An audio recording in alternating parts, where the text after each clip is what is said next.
দিল্লি থেকে কলকাতায় যেতে দীর্ঘ ২১ মাস পর প্রকাশ্যে রাস্তায় নামল শেখ হাসিনা। এদিকে ইউনূসের বিরুদ্ধে মামলা করল আন্তর্জাতিক স্বাস্থ্য সংস্থা। তবে কি এবার ফাঁসি নিশ্চিত ইউনূসের? আগস্টের সেই গণঅভ্যুত্থানের পর থেকেই পুরোপুরি আত্মগোপনে ছিলেন আওয়ামী লীগ সভাপতি শেখ হাসিনা। তবে এবার প্রথমবারের মতো তাকে প্রকাশ্যে দেখা গিয়েছে একটি ভিডিওতে। ভিডিওটি সামাজিক যোগাযোগ মাধ্যমে ভাইরাল। তবে আসলেই কি প্রথমবারের মতো প্রকাশ্যে আসলেন শেখ হাসিনা? সম্ভবত মার্কো রুবিওর আসার ডেটটা ঠিক হলে তারপরে হয়তো শেখ হাসিনা কলকাতা আসবেন। কারণ মার্কো রুবিও বলেছেন তিনি শেখ হাসিনার সঙ্গে কথা বলতে চান এই তারেক রহমানের সরকারকে উৎখাত করার ব্যাপারে।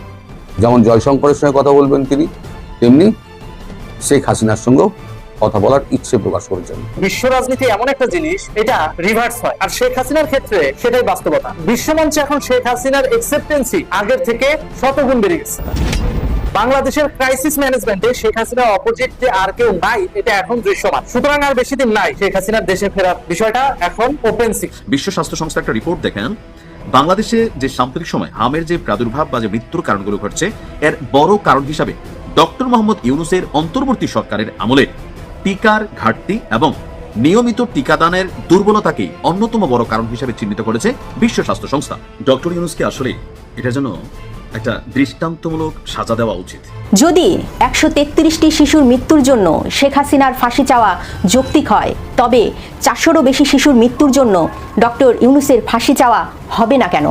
আসসালামু আলাইকুম দর্শক, সিগন্যাল বিডি চ্যানেলের নতুন একটি গুরুত্বপূর্ণ নিউজ ভিডিও নিয়ে আপনাদের মাঝে হাজির হলাম। প্রিয় দর্শক, বাংলাদেশের বর্তমান রাজনৈতিক প্রেক্ষাপট নিয়ে ইতিমধ্যে অনেকগুলো ভিডিওর অংশবিশেষ আপনারা দেখেছেন এবং আশা করি দেখেই বুঝতে পেরেছেন আজকের ভিডিওটি কতটি গুরুত্বপূর্ণ এবং আকর্ষণীয় হতে চলেছে। তাই বলছি প্রিয় দর্শক, সবাই ধৈর্য সহকারে সম্পূর্ণ ভিডিওটি মনোযোগ সহকারে দেখবেন। এখনো যারা আমাদের চ্যানেলটি সাবস্ক্রাইব করেননি তাদের সবাইকে বলবো আমাদের চ্যানেলটি সাবস্ক্রাইব করে পাশে থাকা বেল আইকনটি অন করে দিবেন। আর যারা ইতিমধ্যে সাবস্ক্রাইব করেছেন তাদেরকে অসংখ্য ধন্যবাদ। আর হ্যাঁ, কে কোথা থেকে দেখছেন অবশ্যই প্রিয় দর্শক কমেন্ট বক্সে জানিয়ে যাবেন। তো প্রিয় দর্শক, চলুন আর কথা বলবো না, একটি লাইক দিয়ে মূল ভিডিওতে যাওয়া যাক। ডক্টর ইউনূসকে আসলে এটার জন্য একটা দৃষ্টান্তমূলক সাজা দেওয়া উচিত। দেখেন, আমি ডক্টর ইউনূসের হ্যাটার্স না। আমরা যেটা নিয়ে সমালোচনা করি, যখন কোনো নির্দিষ্ট বিষয়ের উপর একটা ডকুমেন্টারি অথবা এমন একটা এভিডেন্স অথবা এমন একটা সাক্ষ্য প্রমাণ হাতে চলে আসে যে এটি নিয়ে কথা বলা যায়। আমরা প্রত্যেকেই জানি যে হায়াত মত সবই আল্লাহর হাতে, বা মানুষের উপর কিছু জিনিস ছাড়া হয়েছে। যেমন আপনি একটা হুন্ডা চালাবেন, তো আপনাকে একটা হুন্ডা চালাইতে হলে পাকাপোক্তভাবে ড্রাইভিং শেখার পরে হেলমেট, সঠিক কাগজপত্র, গাড়ির সবকিছু ঠিকঠাক আছে কিনা আপনার গাড়িটা নিয়ে রাস্তায় বের হওয়া উচিত। এমনকি ট্রাফিক যে নিয়মকানুন আছে সেগুলো মানা উচিত। এরপর যদি কোনো অ্যাক্সিডেন্ট হয় সেটা হচ্ছে অ্যাক্সিডেন্ট, কিন্তু আপনার যদি প্রস্তুতিতে কোথাও ঘাটতি থাকে, তারপর যদি কোনো অ্যাক্সিডেন্ট হয় আপনি বলেন যে না, এটা আল্লাহর হাতে, এটা মানা যায় না। তো বাংলাদেশে হামে এ পর্যন্ত সম্ভবত প্রায় ৪০০ প্লাস মাইনাস শিশু মারা গেছে, অর্থাৎ ৪০০টা পরিবারের সুখ, শান্তি, স্বপ্ন সবকিছু অঙ্কুরেই বিনষ্ট হয়ে গেছে। মানে পরিবারগুলো এখন চোখে মুখে কি দেখছে? অন্ধকার। অনেকে হচ্ছে বেঁচে থাকার যেই স্বাবলম্বী ছিল বা অবলম্বন ছিল, কারোর একটা বাচ্চা ২০ বছর, ১৫ বছর, ১০ বছর পরে বাপ মা হয়েছিল, ওই সন্তানটা হামে মারা গেছে। এটার সাথে দায়ভারের সম্পূর্ণ বিষয়টা ডক্টর ইউনূস কোনোভাবেই তিনি এড়াতে পারেন না। এতদিন বিষয়টা নিয়ে আমি কথা বলিনি, কারণ মনে করতাম যে পলিটিক্যালি হয়তো একটা বক্তব্য অনেকে দিচ্ছে। বাট আজকে যখন বিশ্ব স্বাস্থ্য সংস্থায় ডক্টর ইউনূস ওরফে মাঝে মাঝে আমার চলে আসে সুদি ইউনূসকেই সম্ভবত মানুষ এই কারণে বলে, কারণ এখানে তিনি যেটা করছেন, বিশ্ব স্বাস্থ্য সংস্থা একটা রিপোর্ট দেখেন, বাংলাদেশে যে সাম্প্রতিক সময় হামের যে প্রাদুর্ভাব বা যে মৃত্যুর কারণগুলো ঘটছে, এর বড় কারণ হিসাবে ডক্টর মোহাম্মদ ইউনূসের অন্তর্বর্তী সরকারের আমলে টিকার ঘাটতি এবং নিয়মিত টিকাদানের দুর্বলতাকেই অন্যতম বড় কারণ হিসেবে চিহ্নিত করেছে বিশ্ব স্বাস্থ্য সংস্থা। অর্থাৎ এই অন্তর্বর্তী সরকারের বা যে কোনো সরকারের রেগুলার কিছু কর্মকাণ্ড আছে রাষ্ট্রের জন্য। তো ডক্টর ইউনূস তো ব্যস্ত ছিলেন তার গ্রামীণ ট্যাক্স মাফ করা, গ্রামীণ ব্যাংকের লাইসেন্স করা, আদম ব্যবসার লাইসেন্স করা, মানে এগুলো নিয়ে ব্যস্ত ছিলেন। কাউকে তেল মারা, আমেরিকার সাথে চুক্তি করা, নিজেকে রাষ্ট্রের ভিভিআইপি হিসাবে সংবিধান সংশোধন করা, আপনার রেজুলেশন তৈরি করা, কিন্তু অতি গুরুত্বপূর্ণ। তো উনি এবং ওনার সরকার এরকম অনেক কিছুতে ব্যস্ত ছিলেন। তো যার কারণে রাষ্ট্রের যে নিয়মিত কর্মকাণ্ড, এ ব্যাপারে ওনাদের কোনো দায়বদ্ধতা নাই বা আসলে কোনো জবাবদিহিতা নাই। আজকের দিনে আমার মনে হয় যে বর্তমান ক্ষমতাসীন সরকারের উচিত এই ব্যাপারে ওনার বিরুদ্ধে একটা আমি জানি না রাষ্ট্র কিভাবে ব্যবস্থা নিবে, কিভাবে জবাবদিহিতার আওতায় আনবে। যদি আজকে এই কাজ আওয়ামী লীগের কোনো নেতাকর্মীর সাথে কানেক্টেড হতো, নতুন করে ৫টা মামলা হইতো। এখন আমি যে রিপোর্টটি দিচ্ছি, দৈনিক কালের কণ্ঠ পত্রিকা তারা প্রকাশ করছে যে গত ২৩শে এপ্রিল বিশ্ব স্বাস্থ্য সংস্থা একটা রিপোর্ট প্রকাশ করেছে, আর সেই প্রতিবেদনে এই তথ্যটি দেওয়া হয়েছে। বলা হচ্ছে যে ২০২৬ সালের জানুয়ারি থেকে বাংলাদেশে হামের সংক্রমণ স্পষ্টভাবে বেড়েছে। দেশের 8টি বিভাগের সবগুলোতেই এবং 64 জেলার মধ্যে 58টিতে রোগী শনাক্ত হয়েছে। এই অবস্থা জাতীয় পর্যায়ে হামের ব্যাপক সংক্রমণের ইঙ্গিত দিচ্ছে। প্রতিবেদনটি বলছে 2026 সালের 15 মার্চ থেকে 14 এপ্রিল পর্যন্ত মোট 19,161 হাম রোগীর তথ্য পাওয়া গেছে। এছাড়া 2,973 জনের হাম নিশ্চিতভাবে শনাক্ত হয়েছে। এ সময়ে হাম সম্পর্কিত 166টি সন্দেহজনক মৃত্যু এবং 30টি নিশ্চিত সংক্রমণের মৃত্যুর তথ্য দিয়েছে বিশ্ব স্বাস্থ্য সংস্থা। আকস্মিক ভয়াবহ এই সংক্রমণের কারণটা উল্লেখ করে বিশ্ব স্বাস্থ্য সংস্থার প্রতিবেদনটি বলছে, এবারের প্রাদুর্ভাবের আগে বাংলাদেশে হাম নির্মূলের পথে উল্লেখযোগ্য অগ্রগতি করেছিল। 2000 সালে প্রথম ডোজ টিকার কভারেজ ছিল 89%। 2016 সালে তা বেড়ে হয় 118%। অন্যদিকে দ্বিতীয় ডোজের কভারেজ 2012 সালের 22% থেকে বেড়ে 2024 সালে 121% পর্যন্ত পৌঁছে। অর্থাৎ শেখ হাসিনার সরকার পতনের আগ পর্যন্ত 121%ই ছিল। এমনকি ওই সময়ে হামের রোগী উল্লেখযোগ্যভাবে কমে আছে। তবে 2024-25 অর্থাৎ 2024-এর আগস্টের 5 এবং 25-এর যে সময়টা, ওই সময় হাম রুবেলা টিকার জাতীয় ঘাটতি এবং নিয়মিত টিকাদানের দুর্বলতায় বর্তমান প্রাদুর্ভাব সৃষ্টি হয়েছে। এছাড়া 2020 সালের পর নিয়মিত গণটিকাদান না হওয়ার কারণেও ঝুঁকিপূর্ণ শিশুর সংখ্যা বেড়েছে বলে মনে করছে বিশ্ব স্বাস্থ্য সংস্থা। এই জন্য আওয়ামী লীগ সরকারের সময় যিনি স্বাস্থ্যমন্ত্রী ছিলেন তার বিরুদ্ধে আরো 5টা মামলা করা উচিত। কেন যে 2020 সালের পর কেন নিয়মিত গণটিকাদান কর্মসূচিটা বন্ধ করা হলো? দেখেন, এখানে আওয়ামী লীগ কানেক্টেড হোক, ইউনুস কানেক্টেড হোক আর পিউনুস হোক, প্রত্যেককেই জবাবদিহিতার আওতায় আনতে হবে। কারণ এই যে 400 প্লাস মাইনাস পরিবারের মৃত্যুর খবর দেখলাম, এটা কতটুকু সঠিক জানি না, তবে বিশ্ব স্বাস্থ্য সংস্থার রিপোর্ট বলছে 200-র কাছাকাছি। তো এই মৃত্যুগুলো যে সকল পরিবারের হয়েছে তাদের যে ক্ষতিপূরণ টাকা দিয়ে কি সম্ভব না। এখন কেন আওয়ামী লীগ সরকার আমলেও 2020 সালের পর নিয়মিত গণটিকা দেওয়া হয়নি, এটা নিয়ে একটা জবাবদিহিতার ইস্যু আসতে পারে। ডক্টর ইউনুসের আমলেও কেন আসলে হয়নি? প্রতিবেদনে বলা হয়েছে, টিকাবিহীন এবং অপর্যাপ্ত টিকা পাওয়া শিশুদের মধ্যে এই সংক্রমণ দীর্ঘমেয়াদী এবং গুরুতর সংকটের আশঙ্কা বাড়াচ্ছে। এবারের প্রাদুর্ভাব সামগ্রিকভাবে বাংলাদেশে হাম নির্মূলের পথে যে অগ্রগতি তৈরি হয়েছিল, আপনার এটা বিপরীত দৃশ্যের ইঙ্গিত দেখা দিয়েছে। তো এই রিপোর্টটা মোটামুটি অনেক বড় একটা রিপোর্ট। আমার কাছে মনে হয়েছে টোটাল রিপোর্টে এখানে যেটা সামনে আসছে যে 24 সালের কবে থেকে আসলে হামের টিকা দেওয়ার কথা ছিল, যে জন্য দেওয়া হয়নি। এটা কি আওয়ামী লীগ সরকারের পতনের আগে যদি হয়ে থাকে, এজন্য যিনি স্বাস্থ্যমন্ত্রী ছিলেন, স্বাস্থ্য মন্ত্রণালয় ছিলেন বা খুব শেখ হাসিনাও এটাও তিনি এটার বাইরে যাইতে পারেন না, তিনিও এটার জন্য জবাবদিহিতার আওতায় আসতে হবে। কেন? কারণ ডক্টর ইউনুস তিনিও যদি জবাবদিহিতার আওতায় আসেন, রাষ্ট্র সিস্টেমে চলতে গেলে প্রত্যেকের জবাবদিহিতার আওতায় আনতে হবে।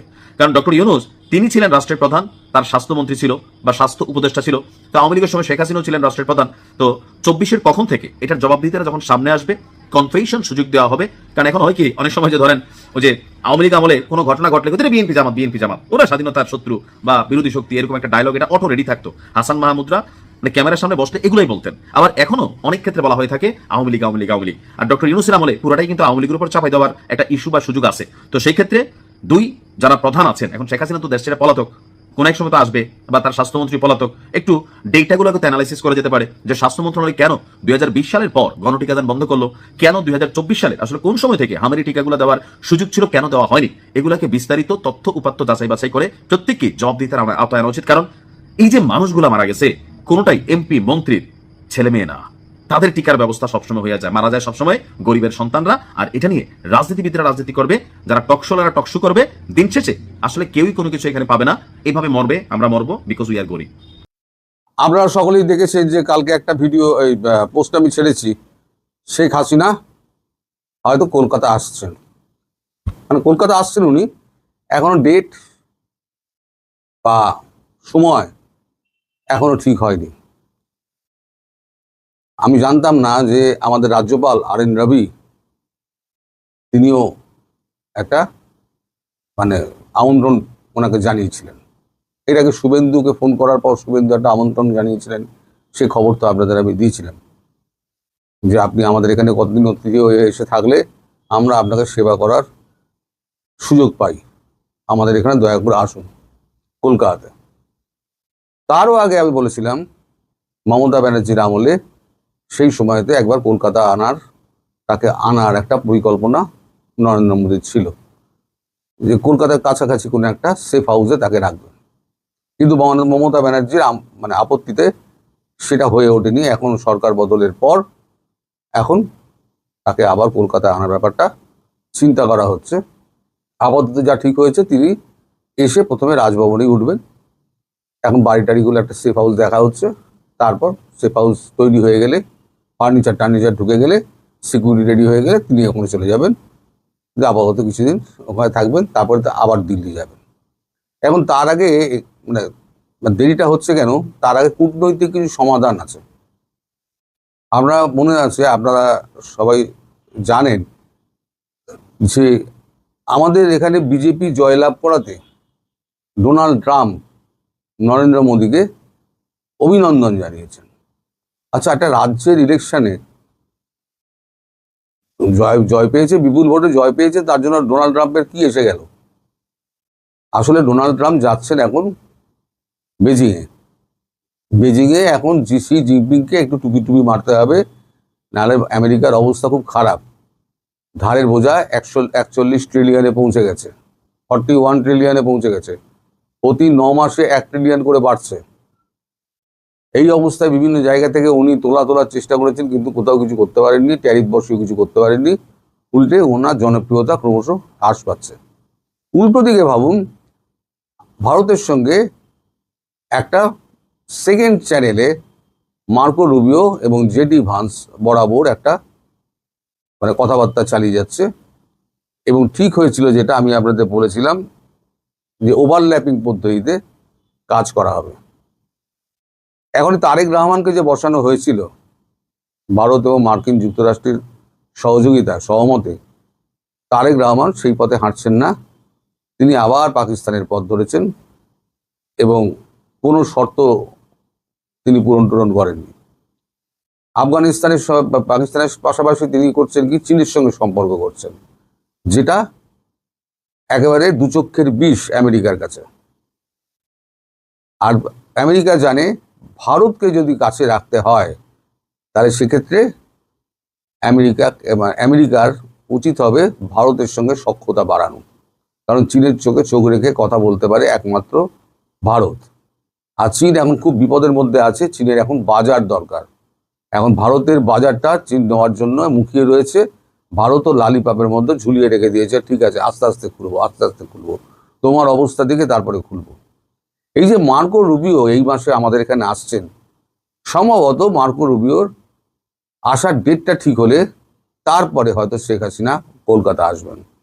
কারণ মার্কো রুবিও বলেছেন তিনি শেখ হাসিনার সঙ্গে কথা বলতে চান, এই তারেক রহমানের সরকারকে উৎখাত করার ব্যাপারে। যেমন জয়শঙ্করের সঙ্গে কথা বলবেন তিনি, তেমনি শেখ হাসিনার সঙ্গেও কথা বলার ইচ্ছে প্রকাশ করেছেন। এখন মার্কো রুবিওর যতক্ষণ না পর্যন্ত ভিজিটটা কনফার্ম হচ্ছে, কবে আসছেন, ততক্ষণ পর্যন্ত শেখ হাসিনার প্রোগ্রামটা ঠিক করা যাচ্ছে না। এইখানেই একটা গোল বেঁধেছে। তারপরে আবার কি, এদিকে আছে মায়ানমার এবং আরাকান আর্মি। এখানে 3টে পক্ষ আছে। একটা তো হচ্ছে রাশিয়া, তার ইনভেস্টমেন্ট রয়েছে। একটা ভারত, তার কালাদান প্রজেক্ট আছে। আর একটা হচ্ছে চীন, তার BRI প্রজেক্ট আছে। ফলে এখানে একটা ত্রিমুখী একটা কি বলবো, এটা ত্রিমুখী, আমার শব্দ চয়নে মাঝে মাঝে গন্ডগোল হয়, মাফ করবেন। ত্রিমুখী ব্যবস্থাপনা একার দিকে ঝোল টানবে, সেই নিয়ে এখন কিন্তু দড়ি টানাটানি হচ্ছে, কে কতটা আদায় করে নিতে পারে। তার জন্য যেমন আরাকান আর্মির সঙ্গে কথা বলা হচ্ছে, তেমনি একই সঙ্গে জুনটার সঙ্গেও কথা বলা হচ্ছে। এই 3 পক্ষই কিন্তু কথা বলে যাচ্ছে, রাশিয়া, চীন, ভারত। ভারতের পক্ষে অ্যাডভান্টেজ যেটা হলো, সেটা হচ্ছে আমাদের ওই চট্টগ্রাম অঞ্চলে একটা শান্তি বাহিনী রয়েছে বৌদ্ধদের, আর শান্তি বাহিনীর সঙ্গে আরাকান আর্মির একটা সখ্যতা রয়েছে। শান্তি বাহিনী, আরাকান আর্মি একসঙ্গে। ভারত চাইছে শান্তি বাহিনীকে দিয়ে আরাকান আর্মিকে কন্ট্রোল করতে। সেক্ষেত্রে আরাকান আর্মির যা সহযোগিতা লাগার ভারত সেদিকে কাজ করছে, এবং পাশাপাশি জুনতা সরকারের সঙ্গেও সমানভাবে কাজ করে যাচ্ছে, তাল মিলিয়ে কাজ করে যাচ্ছে। সমগ্র পরিস্থিতিটা আর কি ওই জায়গার একটু ঘোলাটে হয়ে আছে। তার মধ্যে আবার আমেরিকার স্বার্থ রয়েছে, কিন্তু এখানে এই 3টে রাষ্ট্র কেউই চাইছে না, এবং ইনক্লুডিং মায়ানমার, যে ওখানে একটা জমি নিয়ে মিজোরাম বা ভারতের একটা অংশের জমি নিয়ে, আর আপনার কি বলে মায়ানমারের এক অংশের জমি নিয়ে, বাংলাদেশের একটা অংশের জমি নিয়ে ওখানে একটা খ্রিস্টান রাষ্ট্র করার, যেটা ট্রাম্পের একটা গোপন ইচ্ছে এবং CIA-এরও গোপন ইচ্ছে বহুদিনের এটা।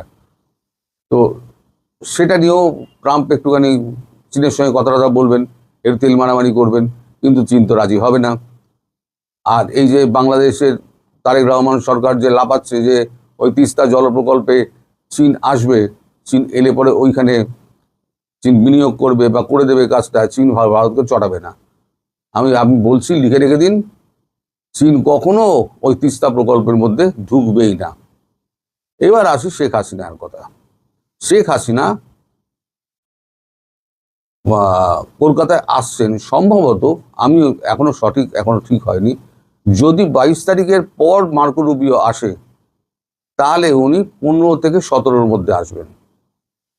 যদি 22 তারিখের পর মার্কো রুবিও ভারতে আসেন নয়াদিল্লিতে, তাহলে উনি 15 থেকে 17-র মধ্যে কলকাতা আসবেন, দুদিন থেকে উনি ফিরে যাবেন। আর যদি মার্কো রুবিও 15 তারিখে আসেন, তাহলে সেক্ষেত্রে শেখ হাসিনার এই কলকাতা আসাটা একটু পেছোতে পারে। কিন্তু কলকাতা আসার ব্যাপারে এটা নিশ্চয়তা পাওয়া গেছে, তিনি কলকাতা আসছেন। আর ভারত চাইছে হাসিনাকে কলকাতায় আনলে পরে বিএনপির ওপরে, জামাতের ওপরে একটা চাপ সৃষ্টি হবে। একই সঙ্গে আওয়ামী লীগ কর্মীরা উজ্জীবিত হয়ে উঠবেন যে আমাদের সীমান্তের ওপারেই আমাদের নেত্রী রয়েছেন, যখন তখন ঢুকে আসবেন এবং ঢুকেও যাবেন। আমি বলেছি না, বহুদিন আগে থেকে আমি বলছি, ভারতবর্ষ শেখ হাসিনাকে প্রধানমন্ত্রী হিসেবে ওইখানে বসাবে যদি এটা মোদি ঠিক করে থাকেন, তাহলে কারুর বাবার সাধ্য নেই সেটাকে উল্টোবে, কারুর বাবার সাধ্য নেই। উনি করবেন তো করবেনই, সেটা হয়তো সময় লাগছে, কিন্তু করবেন তো করবেনই। ফলে এখন কবে এই ডেটটা ঠিক হয় তার উপরে কিন্তু সমস্ত কিছু নির্ভর করছে। আপনারা কখনোই ধরে নেবেন না আজকে আমি বলছি বলে কালকেই উনি কলকাতা চলে আসছেন, এটা কিন্তু কখনোই মনে করে নেবেন না। আমি বলেছি, খবর পেয়েছি, কালকে যেটুকু খবর পেয়েছি সেটুকুই আপনাদের বললাম। তবে কলকাতা আসছেন এটা নিশ্চিত, ডেট এখনো জানা যায়নি।